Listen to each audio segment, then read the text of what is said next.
Today we're going to be looking at U substitution,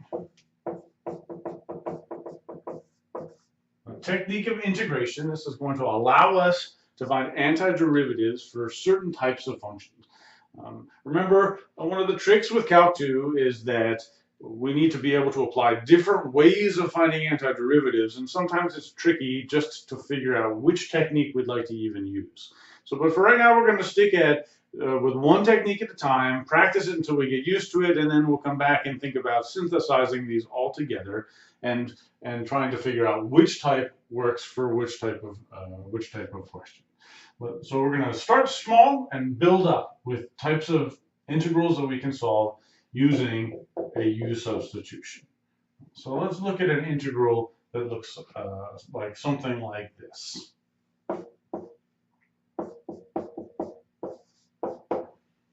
Find this antiderivative. Now, if this were just 1 over x dx, we should recognize the answer without any work as the natural log of absolute value of x plus c. So what we're going to do is we're going to change our variables so that we can apply that way of thinking. We're going to let u equal x plus 1. So we'll talk about this more, but when we're using U substitution, often U will be what's in the denominator, what's inside the square roots, what's in some parentheses, what's in an exponent, something like that, what's set apart from the other pieces. All right, if U is x plus 1, we need to then substitute everything in. Let's just apply it like this. Du dx is just the derivative. Derivative of x plus 1 is 1 plus 0. So du dx is 1, which means that I can write du is 1 dx. And my integral becomes 1 over x plus 1, which is 1 over u, dx, which is du.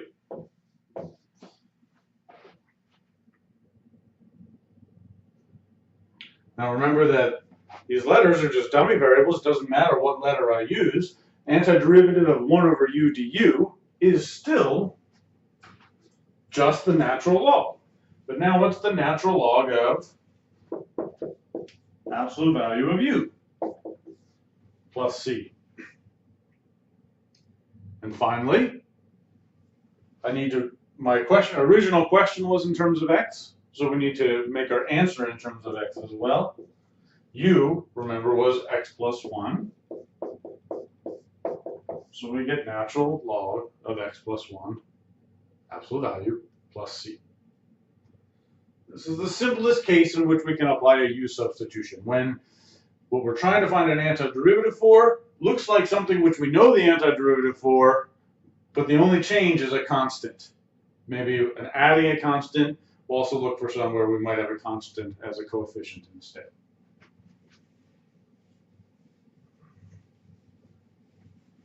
In fact, let's do that now.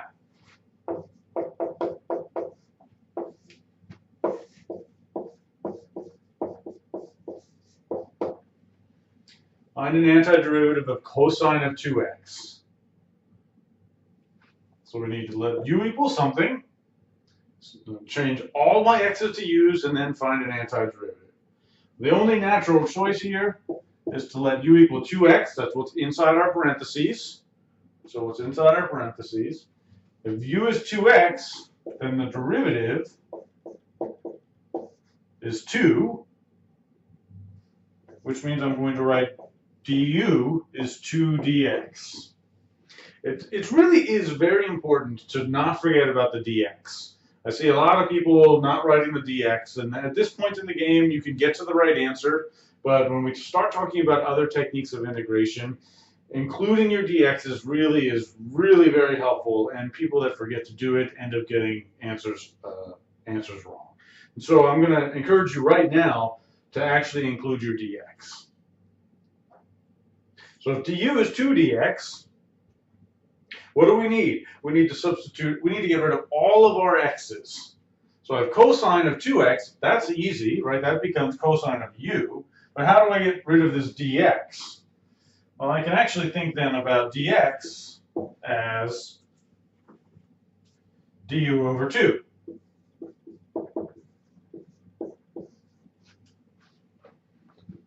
If I solve for dx, I get du over 2, which means that my integral can be rewritten as cosine of u times dx, which is du over 2.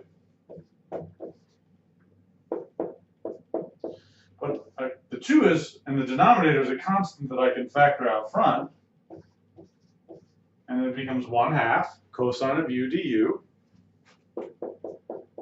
which is 1/2 sine u plus c, because the antiderivative of cosine is sine, and we'll turn it back into x. U is 2x, and I get 1/2 cosine 2x plus c.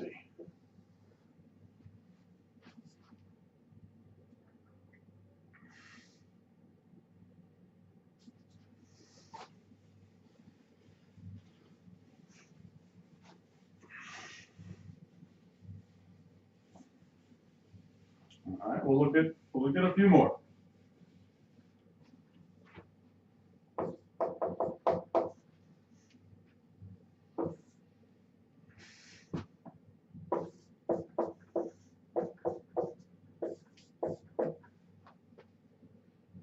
Antiderivative of 2x e to the x squared. We're still, as before, going to make a substitution. Now it's not as obvious what our substitution should be, because there are a couple of different choices. Now notice that it doesn't make any sense to let u equal x. If I let u equal x, then this would become 2u e to the u squared.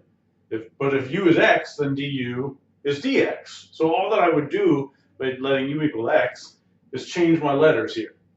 But I'd still have to find the antiderivative, and I wouldn't be able to do it if I can't find it from here. So letting u equal x doesn't work. Letting u equal 2x also isn't going to work.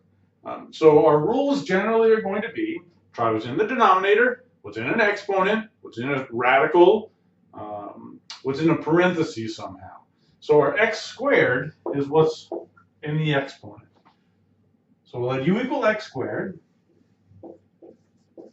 So du dx is 2x is 2x. So that du, by bringing the dx up, is 2x dx.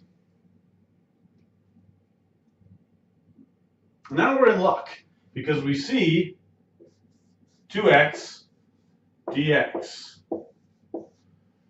which is du.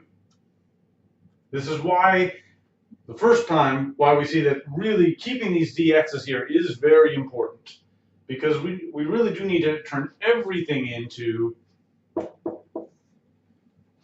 a u. We're changing our variables to u, so everything needs to get changed to u.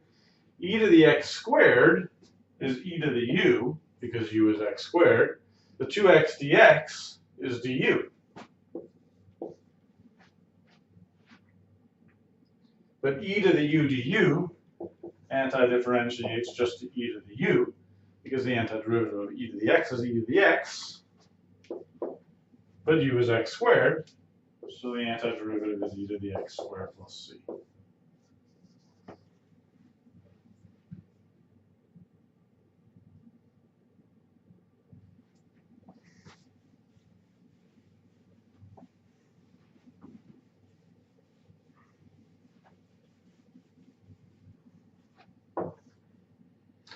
We'll look at one more.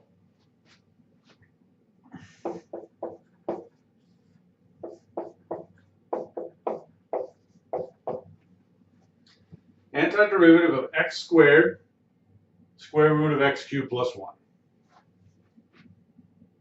Again, when we're trying to decide what to substitute for u, the first things to try are what's in the exponent, what's in the denominator, what's under the radical. That's what we see here, x cubed plus 1. And so that's what we're going to try, x cubed plus 1.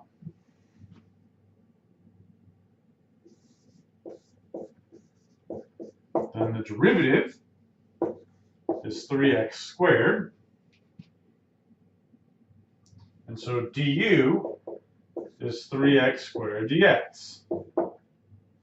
And now we need to substitute everything in.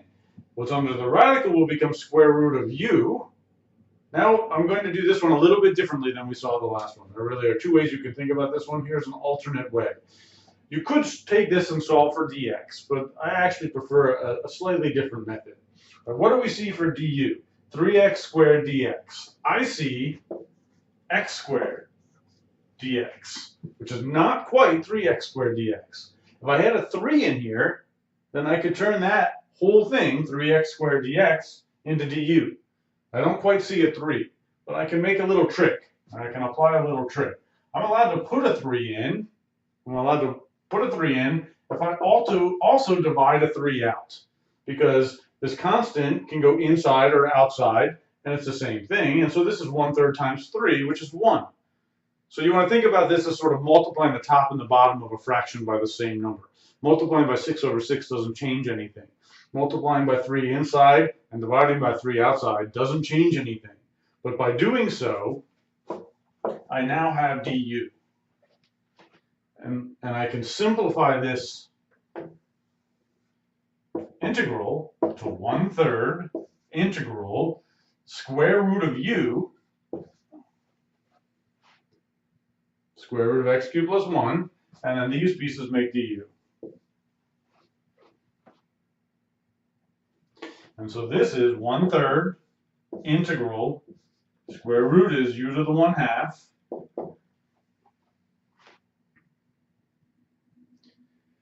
u to the 1/2 integrates to u to the 3/2 divided by 3/2. Add 1 to the exponent, divide by the new exponent. So that's 1/3 divided by 3/2 is multiplied by 2/3 times u to the 3/2. That should be a plus c, which is 2/9. U is x cubed plus 1 to the 3/2 plus c. And that's the answer.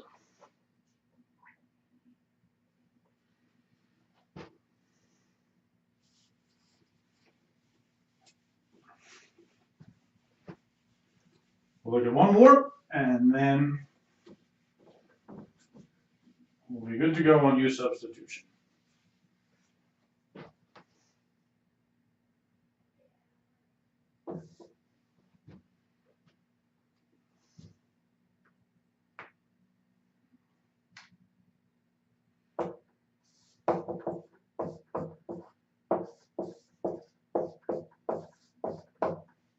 Sine x over cosine x. That's tangent, right?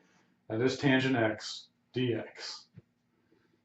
All right, it's not real clear again why u substitution is going to work, but it will work if we choose the appropriate thing. And again, what do we choose? It's an exponent, what's in the denominator, what's under a radical, what's somehow set apart. The only thing in this case that fits any of those descriptions is the denominator. So let's let u equal cosine x. Then the derivative is the derivative of cosine, which is negative sine x. So du is negative sine x dx. And now what? Do I see du anywhere up here? Well, I do. I see sine x dx. I need negative sine x dx. So we need to apply that same trick as before that we just saw with a 3 and a 1/3. But now I need a minus inside and a minus outside. Together they're going to cancel off. It won't change anything. But now I have minus sine x dx, which is du. And so my integral becomes minus integral du, and cosine x is u. Well, that's the integral of 1 over u du, but we know that. That's ln. So minus ln absolute value of u plus c.